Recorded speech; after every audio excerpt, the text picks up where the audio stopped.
Welcome dear student. एक बार पुनः आपका सुनील क्लासेस में बहुत बहुत स्वागत है। जैसा कि कल के क्लास में आपको हमने सजीवों के लक्षण के बारे में बताया था। सजीवों का एक लक्षण हमने आपको बताया था कोशिकीय संगठन। तो आज हम उसी को विस्तार से समझाएंगे, क्योंकि जो हम सजीवों के लक्षण को पढ़े हैं उसी को हमें पूरे जीव विज्ञान में विस्तार से पढ़ना है। तो क्योंकि किसी भी जीवधारी की आधारभूत व क्रियात्मक इकाई कोशिका होती है। कहने का तात्पर्य यह है कि कोशिकाओं से ही किसी भी जीवधारी का शरीर बनता है। जिस प्रकार से किसी मकान को बनाने में ईंटों का प्रयोग होता है और ईंट ही मकान की आधारभूत इकाई होती है, उसी प्रकार किसी भी जीवधारी की आधारभूत इकाई ही कोशिका होती है। जब एक, दो या दो से अधिक कोशिकाएं आपस में संकुचित होती हैं, मिलती हैं, तो ऊतक का निर्माण होता है। अर्थात हम एक शब्दों में कह सकते हैं कि कोशिकाओं के मिलने से ऊतक का निर्माण होता है। ऊतक, और जब ऊतक, एक समान ऊतक एक साथ आपस में मिलती हैं तो बनता है अंग। अंगों के आपस में मिलने से बनता है अंगतंत्र, और जब अंगतंत्र आपस में मिल जाते हैं तो एक जीव का निर्माण हो जाता है। तो छात्रों, कहने का तात्पर्य यह है किसी भी जीव की आधारभूत इकाई कोशिका होती है। कोशिका की सर्वप्रथम खोज 1665 ईस्वी में रॉबर्ट हुक नामक वैज्ञानिक ने सेल की जड़ों में की थी। तो कोशिका को पढ़ने के पहले, समझने के पहले हम कोशिकीय जीवों के बारे में समझ लेते हैं कि क्योंकि जब तक हम कोशिकीय जीवों के बारे में नहीं समझते हैं, हम ये नहीं समझ पाए कोशिका क्या होती। तो कोशिकीय जीवों को समझने के लिए हमें समझते हैं कि कोशिका के अनुसार जीव दो प्रकार की होती है। पहला, एक कोशिकीय जीव,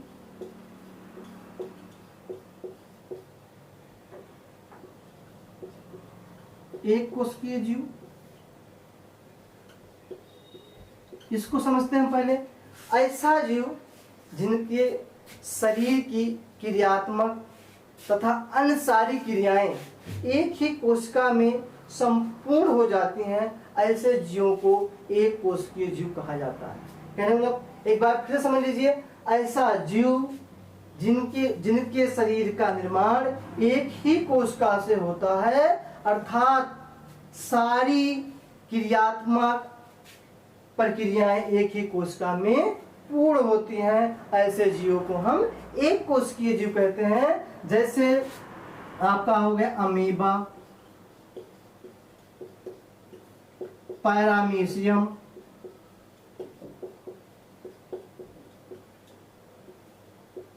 यूग्लिना आदि। ऐसे जीव एक कोशिकीय जीव होते हैं। दूसरा है बहुकोशिकीय जीव। ऐसा जीव जिनका निर्माण असंख्य कोशिकाओं से होता है, अर्थात उनके शरीर में जो प्रक्रियाएं होती हैं, पोषण, उत्सर्जन, जनन आदि भिन्न भिन्न कोशिकाओं से संपन्न होती हैं, ऐसे जीव को हम बहुकोशिकीय जीव कहते हैं। तो ये हो गया एक कोशिकीय जीव व बहुकोशिकीय जीव। फिर से एक बार हम समझ लेते हैं। एक कोशिकीय जीव यूनिसेलुलर, अर्थात ऐसा जीव जिसका निर्माण एक ही कोशिका से होता है। दूसरा है बहुकोशिकीय जीव, ऐसा जीव जिनका निर्माण बहुत सारी कोशिकाओं से मिलकर होता है, ऐसे जीवों को हम बहुकोशिकीय जीव कहते हैं। इसमें इसका एग्जाम्पल समझ लेते हैं। जैसे हाथी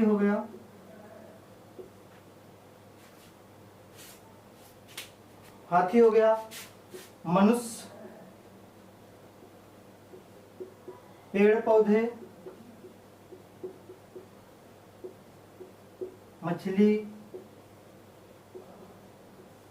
मेढक आदि। ये हो गया बहुकोशिकीय जीव। अब एक कोशिकीय जीव और बहुकोशिकीय जीव समझने के बाद हम आते हैं कोशिका की संरचना का अध्ययन करने के लिए। तो कोशिका मूलतः दो प्रकार की होती है, एक प्लांट सेल और दूसरा होता है एनिमल सेल। मतलब पादप कोशिका और जंतु कोशिका। अब पादप कोशिका और हम जंतु कोशिका को बारी बारी से हम समझते हैं कि इनमें क्या क्या पाया जाता है, इसके जो कोशिकांग होते हैं इसमें जो पाए जाते हैं उनका काम क्या है, कौन सी पादप कोशिका में पाई जाती है, कौन सी जंतु कोशिका में नहीं पाई जाती है, कौन सी जंतु कोशिका में पाई जाती है, पादप कोशिका में नहीं पाई जाती है, इसको हम समझते हैं। तो साथियों सबसे पहले हम समझते हैं ये कोशिका है, ये जो चित्र बना हुआ है ये पादप कोशिका का चित्र है और ये आपका जंतु कोशिका का चित्र है। आपको दिखाई पड़ रहा है कि ये बाहर की जो लेयर है, ये जो पादप कोशिका के बाहर की लेयर है इसे हम कहते हैं कोशिका भित्ति। इसके बाद की जो लेयर है उसे हम कहते हैं प्लाज्मा झिल्ली, जो कोशिका भित्ति के एक बाद होती है। अब एक बार हम सभी कोशिकांगों के नाम बता देते हैं, इसके बाद फिर मैं आपको बताऊंगा कि किस कोशिकांग का क्या काम है। इसके बाद इसमें एक दिखाई पड़ रहा है बीच में, मतलब प्लाज्मा झिल्ली के पास ही होती है, जो इसे कहा जाता है न्यूक्लियस या सिर्फ कहा जाता है केंद्र। उसमें उसके नीचे सटा हुआ है जिसे हम कहते हैं एंडोप्लाज्मिक रेटिकुलम। फिर इसके बाद यहाँ पे एक संरचना होती है जो आपको दिखाई पड़ रही है, जो सिक्कों के समान तह के रूप में होती है, जिसे कहा जाता है क्लोरोप्लास्ट। फिर इसके बाद हम आते हैं जो सबसे बड़ा भाग दिखाई पड़ रहा है खाली स्थान, इसे कहा जाता है रिक्तिका कहा जाता है। इसके बाद यहाँ एक धागे नुमा संरचनाएं हैं, एक पर कुंडलित है इसे, जिसे हम गाल्जी काय कहते हैं। इसके बाद यहाँ पे 8 के समान, अंग्रेजी के 8 के समान संरचनाएं पाई जाती हैं, जिसे हम कहते हैं राइबोसोम। इसके नीचे एक छोटी सी संरचना पाई जाती है, मतलब सर्कल के आकार की, जिसे हम कहते हैं लाइसोसोम। अब समझने वाली बात ये है कि पादप कोशिका और जंतु कोशिका में अंतर क्या है। तो पहला अंतर इसमें है कि पादप कोशिका में कोशिका भित्ति पाई जाती है, जबकि जंतु कोशिका में कोशिका भित्ति नहीं पाई जाती। सबसे बड़ा अंतर है, परीक्षाओं में यही पूछा जाता है कि पादप कोशिका और जंतु कोशिका में क्या अंतर है। दे देगा कोशिका भित्ति, माइटोकांड्रिया, रिक्तिका, गाल्जी काय।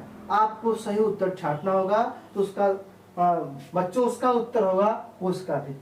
पहली अंतर ये होगी। दूसरा अंतर है हरित लवक। हरित लवक मतलब पादप कोशिका में हरित लवक पाया जाता है, जबकि जंतु कोशिका में हरित लवक नहीं पाया जाता। अभी मैं इसका डिटेल भी बताता हूं कि किस अंग का क्या काम होता है। अगला आपका है सेंट्रोसोम। पादप कोशिका में सेंट्रोसोम अनुपस्थित होता है, जबकि जंतु कोशिका में सेंट्रोसोम पाया जाता है। अगला आपका है पादप कोशिका में रिक्तिका काफी बड़ी होती है, जबकि जंतु कोशिका में रिक्तिका बहुत छोटी होती है। जंतु कोशिका में केंद्रक कोशिका के मध्य में पाया जाता है, जबकि पादप कोशिका में केंद्रक ऊपर पाया जाता है। ये तो थे जंतु कोशिका और पादप कोशिका में अंतर।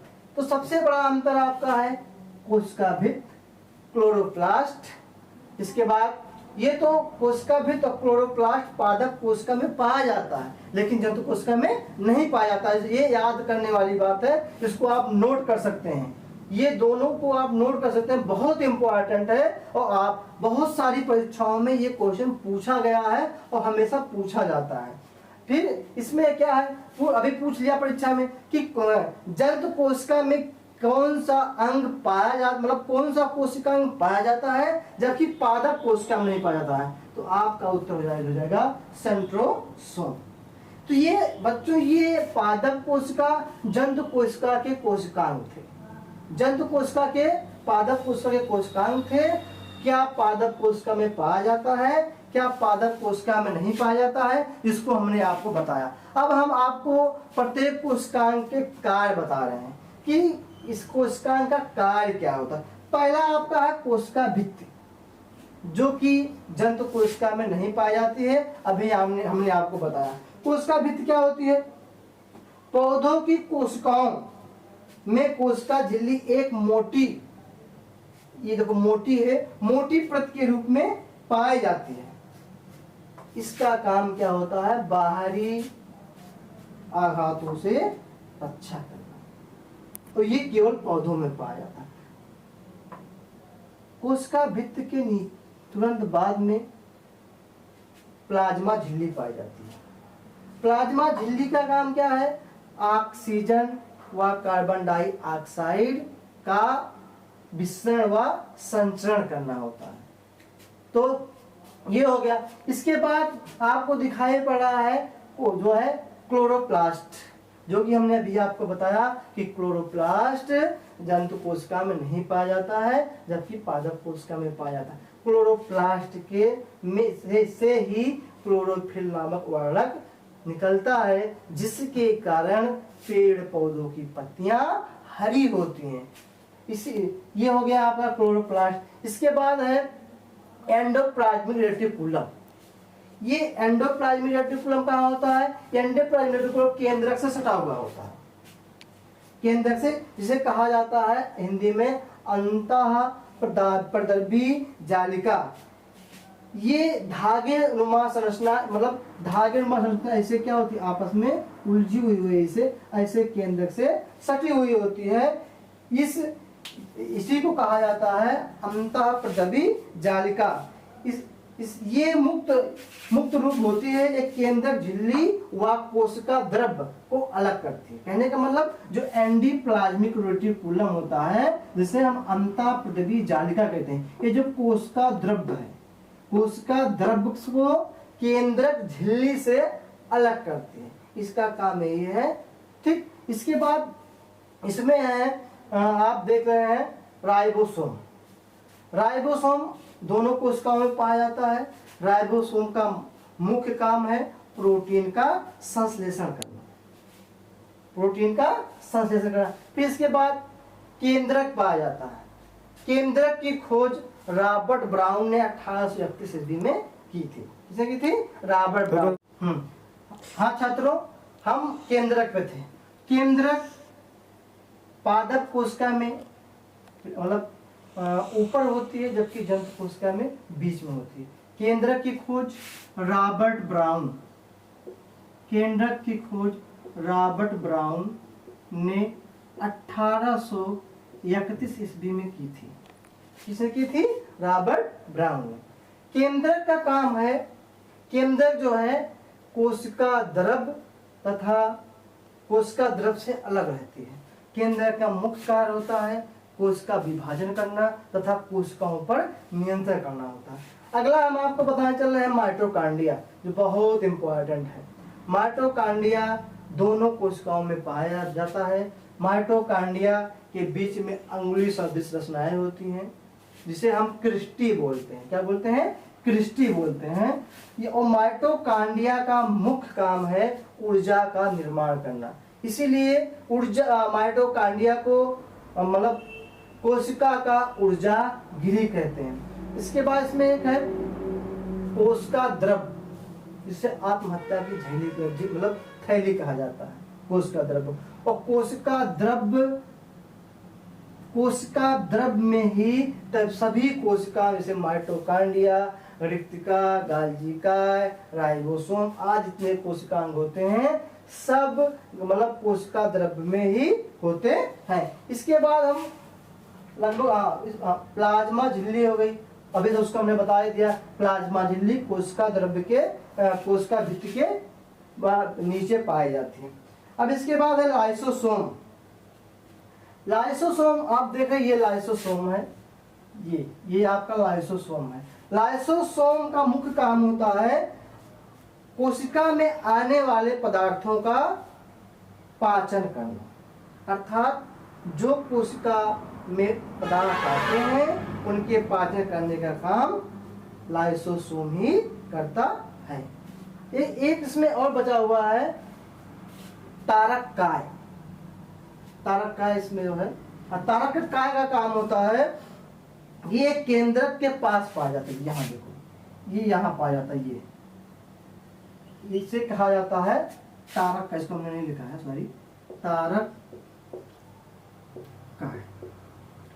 ये केंद्रक के पास पाया जाता है तारका है। ये कोशिका विभाजन में सहयोग करता है। जब कोशिकाएं विभाजित होती हैं उसके विभाजन में तारकाएं का मतलब केंद्र का सहयोग करता है। तो बच्चों ये कोशिका भित्त ये कोशिका पादप कोशिका व जंतु कोशिका थी। हमने पादप कोशिका और जंतु कोशिका के बारे में बताया, उसके कोशिकांगों के बारे में बताया। इसके बाद हमने आपको पादप कोशिका और जंतु कोशिका के अंतर का बता, मतलब उसके अंतर बता कि पादप कोशिका में क्या पाया जाता है क्या नहीं पाया जाता है।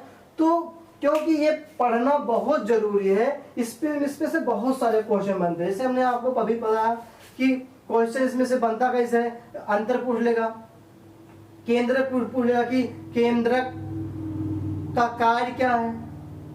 तो केंद्रक का कार्य हमने आपको बताया कि कोशिकाओं पर नियंत्रण केंद्रक ही करता है। इसका नाम है केंद्र नाम ही है। तो पूरे कोशिकाओं पर नियंत्रक केंद्रक ही करता है। साथ ही साथ कोशिका विभाजन में भी केंद्रक की अहम भूमिका होती है। एक चीज और समझ लीजिए, केंद्रक में ही जीन पाया जाता है। केंद्रक में गुणसूत्र पाए जाते हैं जो माता पिता के गुणों को उनके बच्चों में ट्रांसफर करते हैं। तो केंद्रक में जैसे जीन क्या गुणसूत्र क्या जैसे डीएनए आरएनए ये पाए जाते हैं। तो ये था एक स्ट्रक्चर था आपका एनिमल सेल और प्लांट सेल का। अब हम एक चीज और समझ लेते हैं कि सबसे बड़ी कोशिका क्या है, सबसे छोटी कोशिका क्या है। तो सबसे बड़ी कोशिका होती है, लिख देते हैं, सबसे बड़ी कोशिका है शुतुरमुर्ग का अंडा।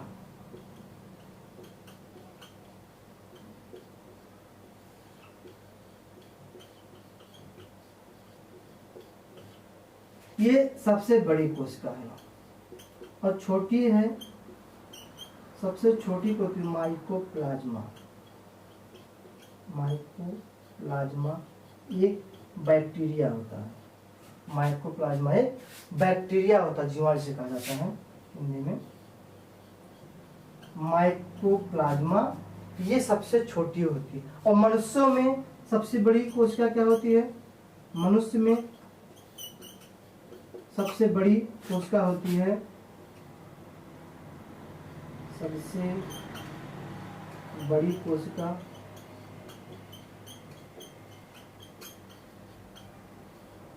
तंत्रिका कोशिका होती है। तंत्रिका। तो सबसे बड़ी कोशिका शुतुरमुर्ग का अंडा, सबसे छोटी कोशिका माइकोप्लाज्मा जीवाणु होता है।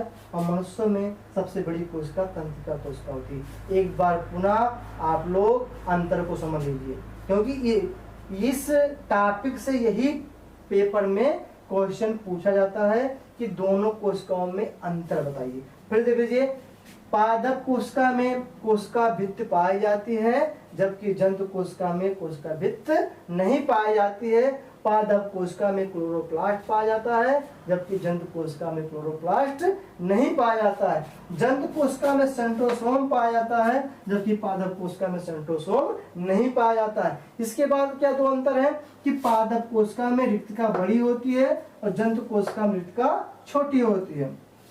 अगला अंतर क्या है कि पादप कोशिका में केंद्रक ऊपर मतलब एक किनारे पे होता है, जबकि जंतु कोशिका में केंद्रक बीच में होता है। एक चीज हम आपको बताना भूल गए हैं, उसके बारे में रिक्तिका का एक अहम योगदान होता है, क्योंकि रिक्तिका पादप कोशिका में बहुत बड़ी होती है, जंतु कोशिका में छोटी होती है। रिक्तिका का काम है जल व खनिज लवणों का संग्रहण करना होता है। क्या होता है, जल तथा खनिज लवणों का संग्रहण करना होता है। ये जो है ये पादप कोशिका और जंतु कोशिका हुई। बहुत जो है आज इतना ही। कल आपको हम पढ़ाएंगे प्रोकैरियोटिक कोशिका और यूकैरियोटिक कोशिका आपको हम पढ़ाएंगे। साथ ही साथ हम आपको इसमें से माइटोकॉन्ड्रिया, राइबोसोम, हरित लवक तथा एंडोप्लाज्मिक रेटिकुलम व केंद्रक के बारे में विस्तार से सचित्र वर्णन करेंगे। एक बात और जान लीजिए छात्रों कि आने वाले सितंबर में पीईटी की परीक्षा है। हमारे संस्था का मुख्य उद्देश्य उसी परीक्षा पे है कि आप हमारे संस्था को ज्वाइन करिए, अधिक से अधिक इसका लाभ कमाइए तथा आने वाली पीईटी परीक्षा में आप सफल होइए। ठीक, आपका जो है हमारे चैनल को सब्सक्राइब करिए, अगर वीडियो पसंद आए तो लाइक करिए, शेयर करिए। आज के लिए इतना ही। आपका बहुत बहुत धन्यवाद।